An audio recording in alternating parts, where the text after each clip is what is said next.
ये जो baryta carp है, अगर इसकी पिक्चर को हमें समझना है कि ब्राइटा कार्प एक्चुअल में है क्या, ब्राइटा कार्प का एक्चुअल में चाइल्ड होता कैसा है, तो एक सबसे पहला क्वेश्चन उठता है जो मैं आपसे आज पूछूंगा कि one word which describes the whole of baryta carbonica according to you. आप सब ने कहीं ना कहीं ब्राइटा कार्प का नाम सुना है होम्योपैथी में, और सबके अंदर एक टिपिकल पिक्चर बैठी हुई है जो हमें टीचर्स या इधर उधर सीनियर से सुनने को मिलती रहती है कि हाँ this is baryta, this is baryta. और एक मजाक भी है हमारे कॉलेजेस में कि अरे ब्राइटा हो क्या, क्योंकि अगर किसी के इम्बेसिलिटी को मजाक उड़ाना हो तो हम उसको ब्राइटा कह देते हैं। तो आपके हिसाब से ब्राइटा कार्प जो आज हम मेडिसिन पढ़ने वाले हैं, उसका कोई एक एक ऐसा वर्ड बताइए जो उसकी टोटलिटी को, जो उसकी होलनेस में उसको समझा सके। आपके अकॉर्डिंग कोई ऐसा शब्द हो सकता है ब्राइटा के लिए? सर डॉर्फिशनेस। डॉर्फिशनेस, राहुल जी। ओके, अभिषेक जी ने कहा है स्लो स्लो डॉर्फिश। ठीक है, ये मैंने ले लिया, इंपॉर्टेंट है नो डाउट, दोनों की ही पॉइंट्स इंपॉर्टेंट है। इससे एक स्टेप पीछे आओ, एक स्टेप पीछे आओगे तो तुम्हें पता चलेगा कि बेसिक कॉन्स्टिट्यूशन, अगर हम, चलो अब मैं क्वेश्चन चेंज करता हूं, कॉन्स्टिट्यूशन अगर हम बात करें तो कॉन्स्टिट्यूशन ब्राइटा कार्प का किस वर्ड से, एक वर्ड से डिफाइन हो सकता है?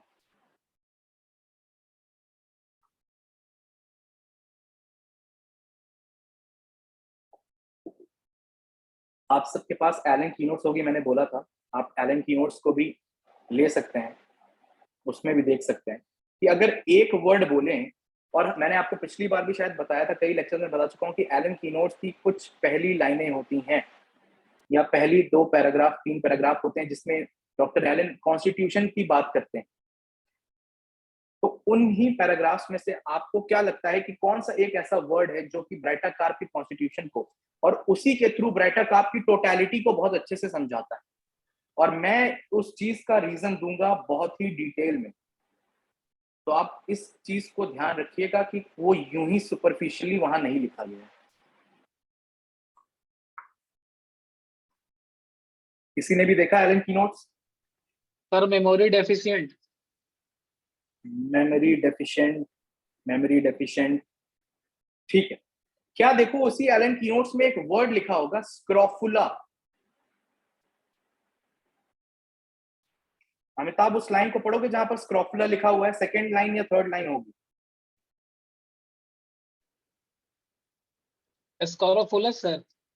हाँ स्क्रोफुलस। स्कोरोफुलस ड्रॉफीज में children who do not grow, children who grow too rapidly, calcarea लिखा हुआ है। फिर scrofulous ophthalmia, cornea opaque, abdomen swollen, frequent attacks of colic, face बस बस बस ब्लॉटेड बस एंड बस, जनरल बस। इमेसिएशन।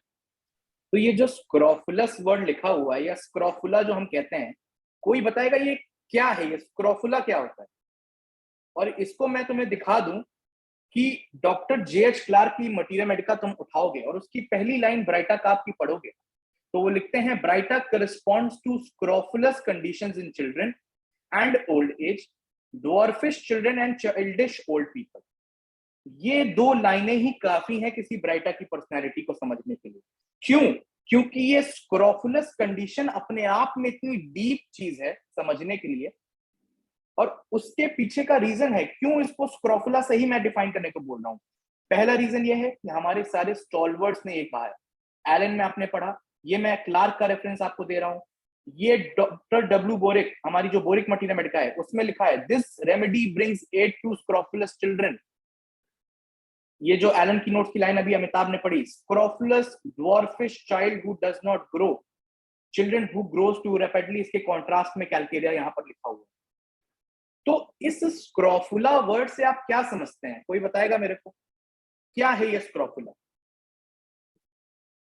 या कैसे होते हैं स्क्रोफुलस चिल्ड्रन हमारे इसमें? मेरे ख्याल से So enlarged lymph nodes, the glands. Enlarged lymph node और ग्लैंड्स, ठीक है। और एनलार्ज्ड लिम्फ नोड और ग्लैंड तो फिर स्ट्रूमस कॉन्स्टिट्यूशन में भी होते हैं, तो क्या स्ट्रूमस कॉन्स्टिट्यूशन और स्क्रोफुलस कॉन्स्टिट्यूशन सेम चीज होती है?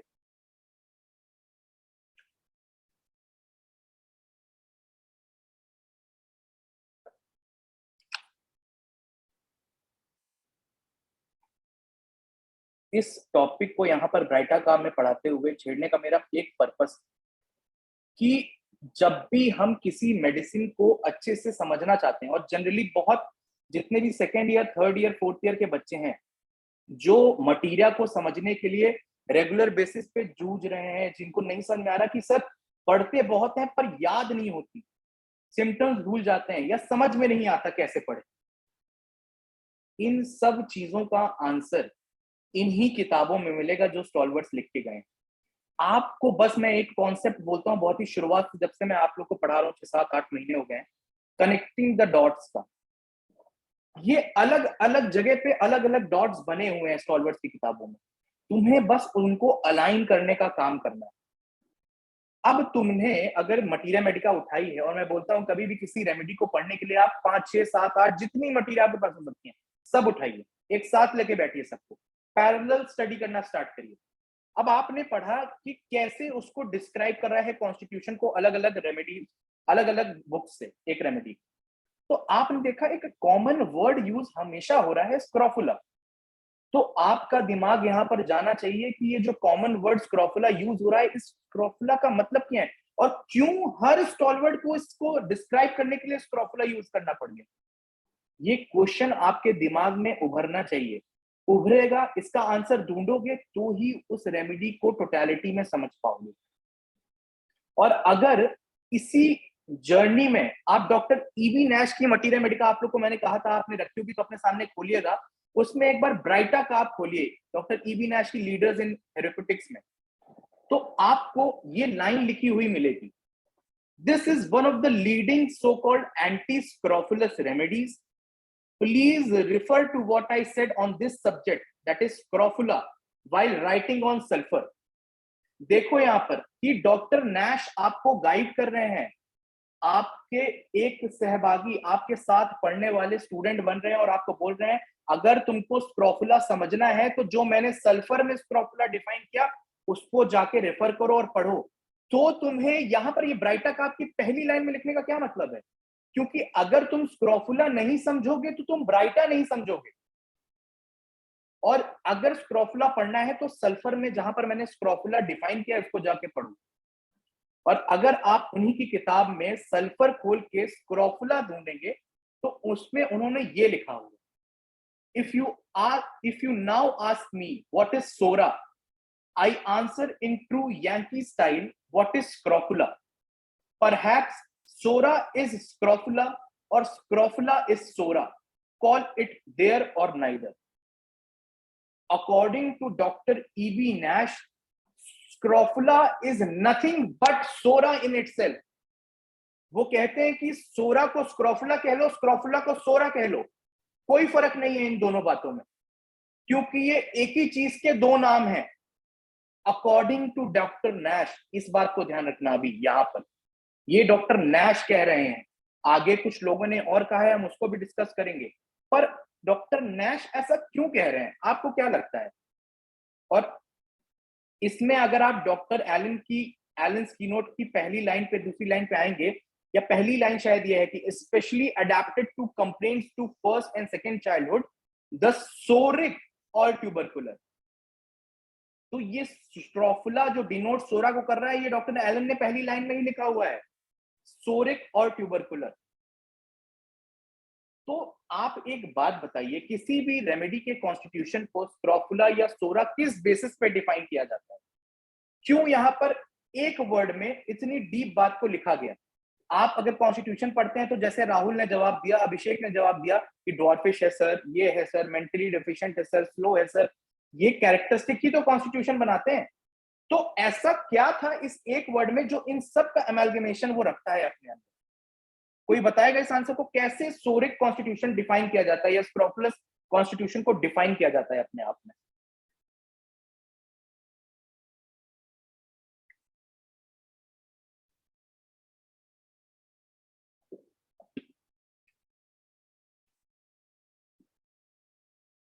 किसी के पास भी आप में से डॉक्टर बोरिक की मटीरिया मेडिका है?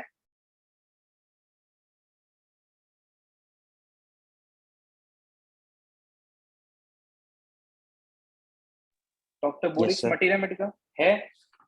एक बार उसको खोलो, ब्राइटा कार्ब उसमें खोलो, और माइंड के सेक्शन को छोड़ के नेक्स्ट सेक्शन कौन सा दिया है उसमें पढ़ना स्टार्ट करना है। एक बार कौन सा सेक्शन नेक्स्ट दिया है माइंड के बाद? Head. हेड दिया है। अब देखो हेड में जो भी चीजें दी हैं उसको एक एक करके स्लोली स्लोली पढ़ो, क्या क्या लिखा है?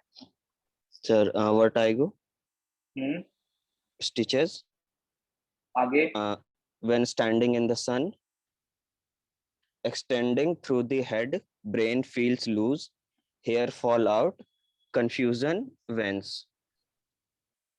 अगर आप अच्छे से समझना चाहते हैं कि ये स्क्रोफुला क्या है या ये सोरा क्या है और क्यों सोरिक कॉन्स्टिट्यूशन ऐसे डिफाइन करा जाता है मेडिसिन में, तो यहां पर आपका काम है पैरेलल में हनीमैन की क्रॉनिक डिजीज किताब को खोलना, जो मैंने आपको बोला है आज लाने को, और जो जिसको जिसको मैंने वो पीडीएफ सेंड किया उस पीडीएफ को खोलो। आप जब उसमें सिम्टोमेटोलॉजी, हनीमैन ने उसमें 2 सिम्टोमेटोलॉजी दी है सोरा की। हनीमैन ने सोरा, साइकोसिस, सिफिलिस डिफाइन किया कि ये माइजेंस है, यही बैकग्राउंड में है, यही वो फंडामेंटल कॉज है जो सारी डिजीज करा रहे हैं। और अगर आपको सोरा को समझना है तो हनीमैन ने उसमें 2 लिस्ट ऑफ सिम्टोमेटोलॉजी दी है। पहली सिम्टम्स ऑफ लेटेंट सोरा, जो छुपा हुआ है, एकदम न्यू प्राइमरी मैनिफेस्टेशंस ऑफ सोरा जिसको हम कहते हैं। लेकिन आज के जमाने में सब दबा दबा के कोई भी जगह पे आपको प्राइमरी मैनिफेस्टेशंस ऑफ सोरा नहीं मिलेंगे।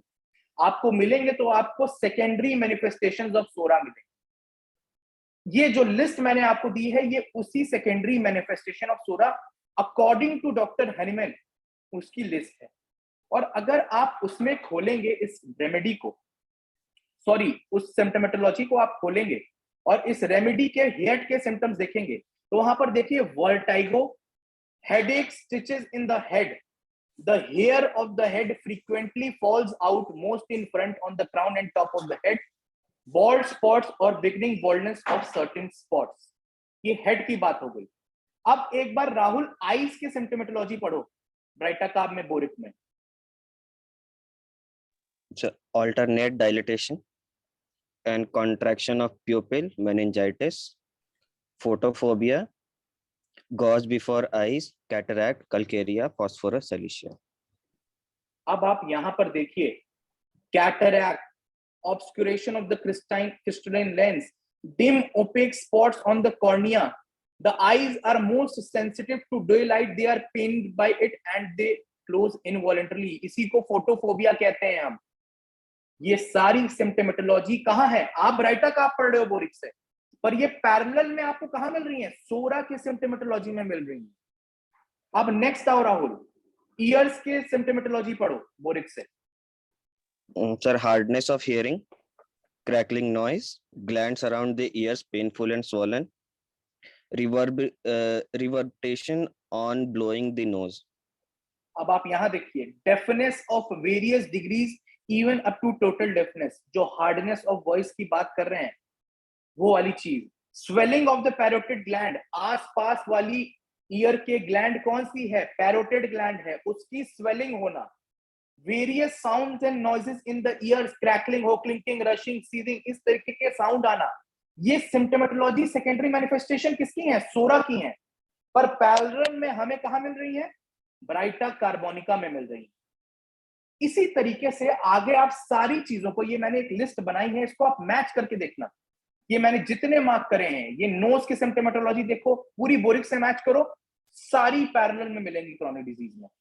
गम्स की देख लो, माउथ की देख लो, कॉन्स्टिपेशन देख लो, स्टमक देख लो, हर एक चीज का यहां पर मैंने ये लिस्ट बनाई है जो कि पैरेलल में ब्राइटा कार्बोनिका और सोरा के मैनिफेस्टेशन मैच करते हैं।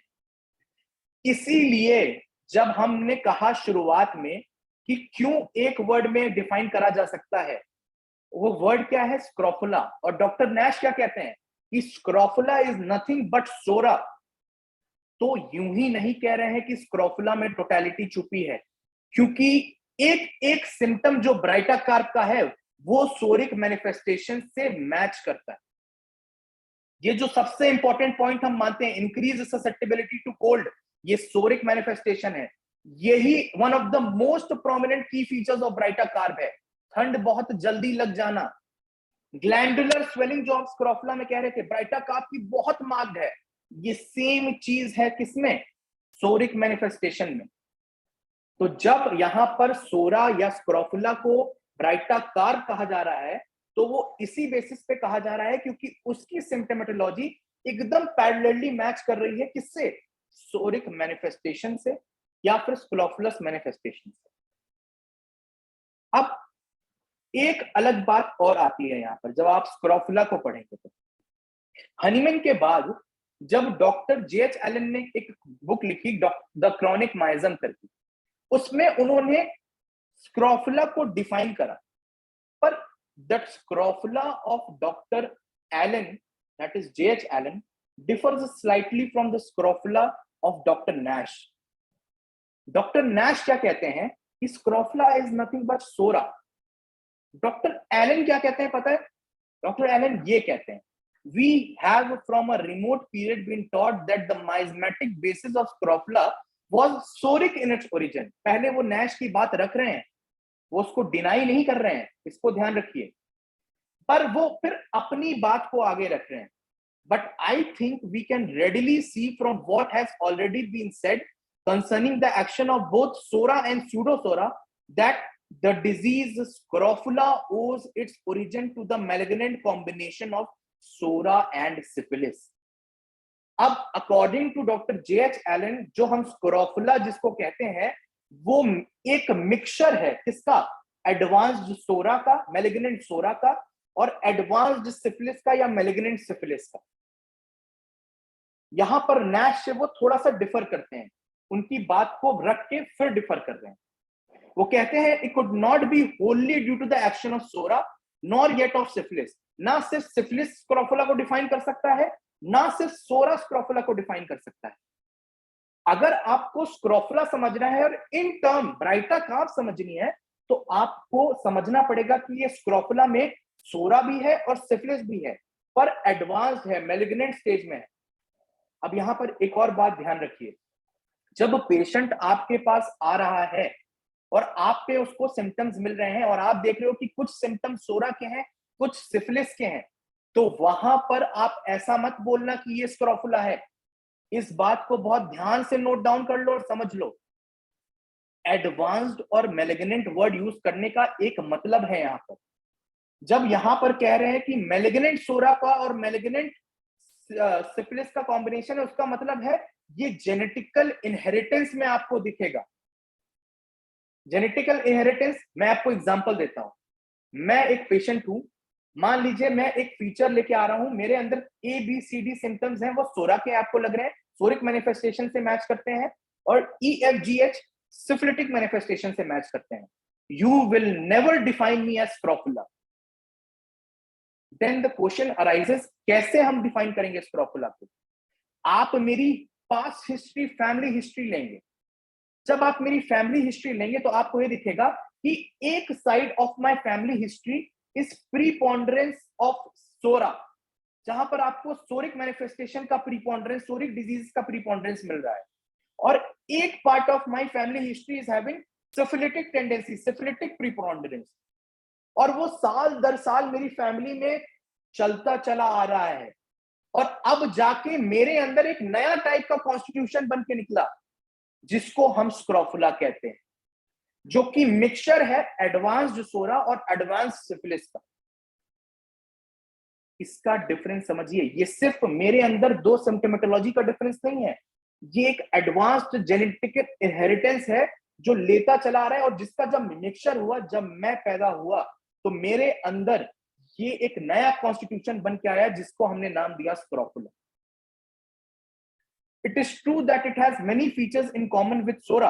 No doubt, scrofula है, जो मैंने पीछे दिखाया भी आपको, कि सारे symptoms सोरा से almost मैच करते हैं। Yet it has, in my estimation, a clear and unmistakable history of syphilis, which is a miasm, the action of which is more specific than that of sora. वो क्या कह रहा है कि no doubt सोरा बहुत मिलेगा, पर बैकग्राउंड में, हिस्ट्री में सिफिलिस भी मिलेगा, और इसी वजह से स्क्रोफुला को उसने इन दोनों का मिक्सचर डिफाइन किया। इन बातों को समझने के बाद एक और बात आती है, जब हम एलन की नोट्स की वो लाइन पढ़ रहे थे तो वहां हमने पढ़ा था द सोरिक और ट्यूबरकुलर। अब आप में से कोई ये बात बताइए कि स्क्रोफुला आपने सोरा से डिनोट कर दिया, स्क्रोफुला को आपने सिफिलिस सोरा का मिक्सचर बता दिया एडवांस स्टेज में जेनेटिकल इनहेरिटेंस के साथ, ठीक है, तो ये ट्यूबरकुलर बात कहां से आई?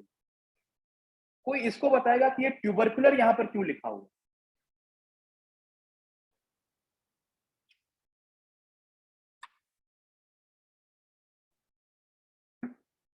आप बहुत रेमेडीज में पढ़ते आते हो ट्यूबरकुलर डायथिसिस, और एक बात यहां पर और मैं बता दूं, tubercular is not a miasm.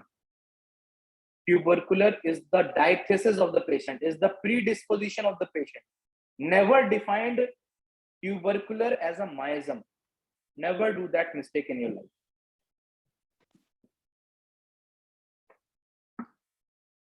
कोई बोल रहा है ये ट्यूबरकुलर क्यों लिखा है यहाँ पर? और कोई भी चीज यूं ही नहीं लिखी होती, उसके पीछे का एक कारण होता है। चलो अब हम इस ट्यूबरकुलर को समझने के लिए डॉक्टर J.H. एलन की हेल्प लेंगे, उनकी किताब की हेल्प लेंगे। Doctor J.H. एलन देखो यहां पर अपनी किताब में क्या लिखते हैं, as scrofula is the full grown tree with all its luxuriant foliage, tuberculosis is the blossom, often the degenerative stage of scrofula. William Osler in his pathological work says that scrofula is tubercle and that the bacillus scotch is the essential element. We know that whenever scrofula takes on a malignant nature, it usually ends in tuberculosis, either in the lungs or some other part of the body. तो यहां पर वो define कर रहे हैं कि tubercular जो चीज है वो एक्चुअल में एक एंड स्टेज ऑफ स्क्रोफुला है, एक्चुअल में वो एक डीजेनरेटेड स्क्रोफुला है। स्क्रोफुला डेवलप हुआ, अगर वो चलता चला आ रहा है, चलता चला आ रहा है, जो एंड स्टेज आएगी जो कि ट्यूबरकुलोसिस का फॉर्म ले लेगी, ये एंड स्टेज होती है वो ट्यूबरकुलर। स्क्रोफुला का ही जो पार्ट है एंड का, ये जो इतना ब्यूटीफुल उन्होंने लिखा है, scrofula is the full grown tree with all its luxuriant foliage, the tuberculosis the blossom, often the degenerative stage of scrofula.